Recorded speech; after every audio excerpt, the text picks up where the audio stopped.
Growing up in my parents' house, something that was very important to them, specifically my father, is that he would tell over events that happened during the day. And one reason why he did this was to teach us what he felt was important to him. Otherwise, how would we know? So we would hear the stories that went on that week, that month. And he originally would tell us stories, and we thought they're simple stories, and then sometimes he would say that he used to do things in order to tell us the story. I remember once he came home from work, and he says to myself, and I think my brother was with me, "Come, I want to tell you something." And it was important. We sat down, and he says, "You know what just happened on the bus?" "What?" He says, "I finished work, I went to the bus stop, I'm waiting for the bus to come. And as the bus pulls up, the doors open, I walk on the bus. And it's rush hour, so everything is very full, as everyone knows. I scan, and I see an empty seat, so I start to walk over to the empty seat. And I realized within a few moments, the reason why the seat was empty is because on the other seat, next to this empty seat, was a person who didn't look so desirable. He looked like a homeless person. And as I got closer, everyone's looking at me to see what I was going to do, because I came to understand the thought process that I was potentially going through. Am I going to sit next to this guy or not? They must have gone through as well. But whatever, I sat next to the person.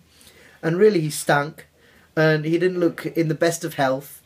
And he looked very depressed. Who he was, I don't know. Anyway, as I do, I started to speak to him.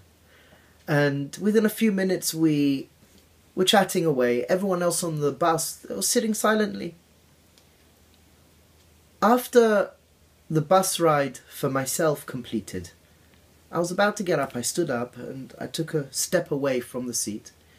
I felt my arm being tugged. And I turn around, and this person, this now I know was a homeless person, he looks straight at me. And he pulls his hand out of his coat, and he opens up his hand. And inside his hand is a razor blade.